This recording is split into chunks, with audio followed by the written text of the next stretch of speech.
അതേസമയം ഇറാനെ ആക്രമിക്കുമോ എന്നതിൽ വ്യക്തത വരുത്താതെ US പ്രസിഡന്റ് ഡൊണാൾഡ് ട്രംപ് ആക്രമിക്കാനും ആക്രമിക്കാതിരിക്കാനും സാധ്യത എന്നായിരുന്നു മറുപടി. ആക്രമണത്തെ പ്രതിരോധിക്കാൻ പറ്റാത്ത തരത്തിൽ ഇറാൻ ദുർബലമായി എന്ന് ട്രംപ് പറഞ്ഞു. ഇറാനെ ആക്രമിക്കാനുള്ള അമേരിക്കൻ നീക്കത്തിനെതിരെ റഷ്യ ഇന്ന് രംഗത്തെത്തി. ഇറാനെ പ്രധാനപ്പെട്ട നഗരങ്ങളിലും സൈനിക കേന്ദ്രങ്ങളിലും ഇന്നും ഇസ്രായേലിന്റെ മിസൈൽ ആക്രമണം ഉണ്ടായി. PP ജെയിംസ് ഇന്റർനാഷണൽ ഡെസ്ക് ഇന്ന് വിശദാംശങ്ങൾ നൽകും. PP ജെയിംസ്, ഇന്ന് നമ്മൾ ഈ പറയുന്ന സമയത്തൊക്കെ ടെഹ്റാന്റെ ആകാശത്തൂടെ പ്രത്യേകിച്ച് നിയന്ത്രണങ്ങളൊന്നുമില്ലാതെ ഇസ്രായേലിന്റെ യുദ്ധവിമാനങ്ങൾ പറക്കുന്നുണ്ട്. പലയിടത്തും ആക്രമണം നടക്കുകയും ചെയ്യുന്നുണ്ട്. ഇറാൻ തിരിച്ചടിക്കുന്നുണ്ട് എന്ന് പറയുമ്പോഴും ആ മിസൈലുകളെ പ്രതിരോധിക്കുന്നുണ്ട് എന്നാണ് ഇസ്രായേൽ പറയുന്നത്. അതിൻ്റെ സമ്പൂർണ്ണ വ്യക്തത ഈ ഘട്ടത്തിലും വന്നിട്ടില്ല. എന്തൊക്കെയാണ് മറ്റു വിവരങ്ങൾ? അമേരിക്കയുടെ നീക്കങ്ങൾ അത് ട്രംപ് ഒന്നും തുറന്നു പറയുന്നില്ലല്ലോ. എനിക്കിഷ്ടമുള്ളതുപോലെ ചെയ്യും എന്ന മട്ടിലാണ് അതിനോടുള്ള ആ ചോദ്യങ്ങളോട് അദ്ദേഹത്തിൻ്റെ പ്രതികരണം തന്നെ.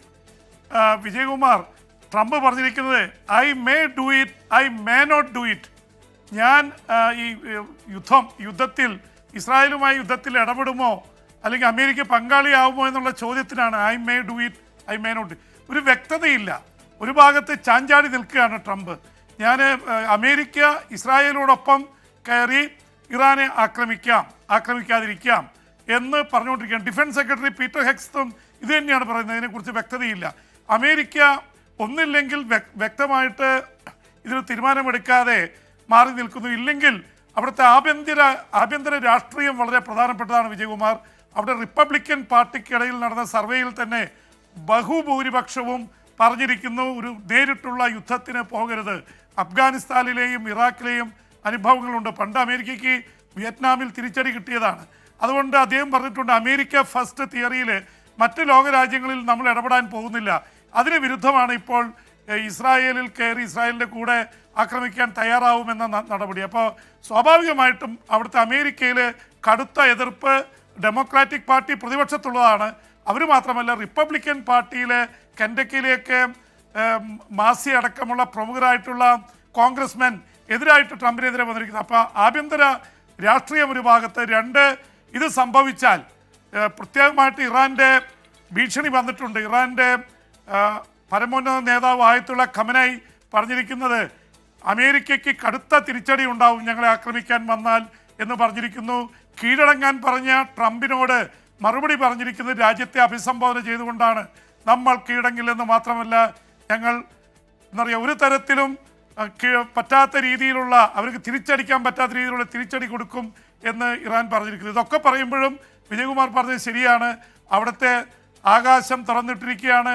മിസൈൽ ലോഞ്ചറുകൾ വർക്ക് ചെയ്യുന്നില്ല. ഇൻ്റർനെറ്റ് സംവിധാനങ്ങൾ പോയിരിക്കുന്നു. 50 യുദ്ധവിമാനങ്ങളാണ് അവിടെ 40 പ്രധാനപ്പെട്ട ടാർജറ്റുകളിൽ, ഇറാൻ്റെ ടാർജറ്റുകളിൽ അടിച്ച് പ്രവർത്തിച്ചിരിക്കുന്നതെന്ന് മാത്രമല്ല, അവിടുത്തെ സെൻട്രിഫ്യൂഗ് എന്ന് പറഞ്ഞാൽ നമുക്കറിയാം, ആണവ കേന്ദ്രത്തിൽ സമ്പുഷ്ട യുറേനിയം ഉണ്ടാക്കാനുള്ള നിർമ്മാണ യൂണിറ്റാണ് സെൻട്രിഫ്യൂഗ് മാനുഫാക്ചറിങ് യൂണിറ്റുകൾ. അതുപോലെ തന്നെ പ്രധാനപ്പെട്ട മിസൈൽ നിർമ്മാണ കേന്ദ്രങ്ങൾ, ഇതെല്ലാം തകർത്ത് കളഞ്ഞിരിക്കുകയാണ്. അപ്പോൾ ഇസ്രായേൽ വലിയ രീതിയിൽ ആക്രമണം നടത്തിക്കൊണ്ടിരിക്കുന്നു. പക്ഷേ ഇറാനും വെറുതെ ഇരിക്കുന്നില്ല. ഇന്നും ഇറാൻ ഹൈപ്പർസോണിക് മിസൈൽ പ്രയോഗിച്ചു. ഒരുപക്ഷെ ഹൈപ്പർസോണിക് മിസൈലുകൾ 3-4 രാജ്യത്തിൻ്റെ കൈവശമേ ഉള്ളൂ. അമേരിക്കയുടെ, ചൈനയുടെ, റഷ്യയുടെയൊക്കെ കയ്യിലാണ് ഹൈപ്പർസോണിക് ഉള്ളത്. ഇറാന് റഷ്യ അത് നൽകിയിട്ടുണ്ടെന്നാണ് പറയുന്നത്. എന്ന് മാത്രമല്ല, റഷ്യ ഈ മണിക്കൂറുകളിൽ ഒരു ഇതായിട്ട് വന്നിട്ടുണ്ട്, വാണിംഗ് പറഞ്ഞിരിക്കുന്നു, ഞങ്ങൾ ഇടപെടും, ഇസ്രായേലിനെതിരെ ഇറാൻ അനുകൂലമായിട്ട് ഇടപെടുമെന്നുള്ള തരത്തിൽ പറഞ്ഞിരിക്കുന്നു. ചൈനയിൽ നിന്ന് ട്രാൻസ്പോർട്ട് വിമാനങ്ങളിൽ ആയുധം എത്തുന്നു. അത് അൺഡിക്ലെയർഡ് ആയിട്ടാണ്, പക്ഷേ ആയുധങ്ങൾ എത്തുന്നുവെന്ന് സ്ഥിരീകരിക്കപ്പെട്ടിട്ടുണ്ട്. അപ്പോൾ ചൈനയും റഷ്യയും ഇറാൻ്റെ പക്ഷം പിടിക്കുന്നു എന്നുള്ളത് ഇതൊരു കൈവിട്ട കളിയിലേക്ക് പോകാൻ സാധ്യതയുണ്ടെന്ന് അറിഞ്ഞുകൊണ്ടായിരിക്കണം I may do it, I may not do it എന്ന് ട്രംപ് പറയുന്നു. ട്രംപിനറിയാം അമേരിക്ക ഇതിലേക്ക്, ഈ യുദ്ധത്തിലേക്ക് ഇറങ്ങുന്ന ആ നിമിഷം തന്നെ റഷ്യയും ചൈനയും ഇറങ്ങുമെന്നുള്ളത് ശരിയാണ്. അതൊരു 3ാം ലോക മഹായുദ്ധത്തിലേക്കുള്ള സൂചനകളാവാം. അതിലേക്ക് കൊണ്ടെത്തിക്കാൻ അമേരിക്ക ഉദ്ദേശിക്കുന്നില്ല. അമേരിക്കയിലെ ആഭ്യന്തര രാഷ്ട്രീയം ആ രീതിയിലാണ് പ്രതികരിക്കുന്നത്.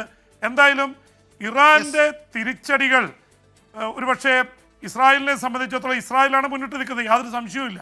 പക്ഷേ ഇറാൻ്റെ തിരിച്ചടികൾ ഇസ്രായേൽ പ്രതീക്ഷയേക്കാൾ അപ്പുറമാണ്. ടെല്ലവീവിൽ, ഹൈഫയിൽ, അതുപോലെ തന്നെ ജെറൂസലേമിൽ ഒന്നിനു പുറകെ ഒന്നായി ഇസ്രായേലിൻ്റെ പ്രധാനമന്ത്രി ബെഞ്ചമിൻ നെതന്യാഹു പറഞ്ഞ പോലെ 400-ലേറെ മിസൈലുകൾ, ബാലിസ്റ്റിക് മിസൈലുകൾ ഞങ്ങൾക്കെതിരെ വന്നു എന്ന് പറയുന്നു. അത് മുഴുവൻ വെടിവെച്ചിട്ടു എന്ന് അവകാശപ്പെടുന്നില്ല. 100 കണക്കിന് ഡ്രോണുകൾ വന്നു എന്ന് പറയുന്നു. അതിൻ്റെ അർത്ഥം രാജ്യത്ത് അടിയുണ്ടായി, രാജ്യത്ത് തീഗോളമുണ്ടായി, ഒരുപാട് പേർക്ക് ജീവൻ നഷ്ടപ്പെട്ടിട്ടുണ്ട് എന്നുള്ളത് തന്നെയാണ്. അപ്പോൾ അവർ പറയുന്നത് 30-ൽ താഴെ മാത്രം ആൾക്കാർ കൊല്ലപ്പെട്ടു എന്നാണ്. ഒരു പക്ഷേ മരണസംഖ്യ കൂടുതലായിരിക്കാം, പരിക്കേറ്റവർ 100 കണക്കിനുണ്ട്. അതേസമയം ഇറാനാണ് വലിയ അടി കിട്ടിയിരിക്കുന്നത്. ഏതാണ്ട് 600ഓളം പേർ ഇറാനിൽ കൊല്ലപ്പെട്ടിട്ടുണ്ട്. ആയിരക്കണക്കിന് 1400ഓളം പേർക്ക് ഗുരുതരമായ പരിക്കേറ്റിട്ടുണ്ട്. അതുകൊണ്ട് സ്ട്രൈക്ക് റേറ്റിൽ ഇസ്രായേൽ വളരെ മുന്നിലാണ്. പക്ഷേ ഇറാൻ്റെ അടി പ്രതീക്ഷിക്കാതെ അയൺ ഡോമുകളെ ഭേദിച്ചുകൊണ്ട് ഇറാൻ നടത്തിയ അടി ഗസയിൽ അടിച്ചപ്പോൾ തിരിച്ചടി വേണ്ട പോലെ വന്നില്ല. ലെബനനിൽ അടിച്ചപ്പോൾ ഹിസ്ബുള്ള തിരിച്ചടിക്കാൻ ശക്തരായിരുന്നില്ല.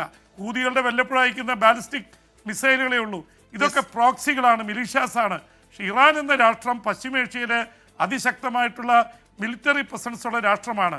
ആയത്തുള്ള ഖാമിനിയെ പിടിക്കുമെന്ന് ട്രംപ് പറയുമ്പോൾ ഒരുപക്ഷെ സദാം ഹുസൈനെയും ലിബിയയിലെ മുഹമ്മദ് ഗദാഫിയെയും പിടിച്ച പോലെ ഉള്ളിൽ നിന്ന് ഒറ്റില്ലെങ്കിൽ അദ്ദേഹത്തെ പിടിക്കാനാവില്ല. കാരണം 6 ലക്ഷം സൈന്യമുണ്ട്, 1,70,000 സൈന്യമേ ഇസ്രായേലിനുള്ളൂ. അപ്പോൾ അവിടെ കയറി ഇത്രയും സൈന്യത്തിൻ്റെ നടുവിൽ നിന്ന് സൈന്യത്തിൻ്റെ പിന്തുണ പിൻവലിച്ചാൽ അറിയില്ല. എന്തായാലും എളുപ്പമല്ല ഇറാനിൽ കയറി ആയത്തുള്ള ഖമനിയെ ഞങ്ങൾ പിടിക്കുമെന്ന് ട്രംപിൻ്റെ അവകാശവാദം ശരിയാവാൻ ഇപ്പോഴത്തെ അവസ്ഥയിൽ സാധ്യതയില്ല. വിജയകുമാർ.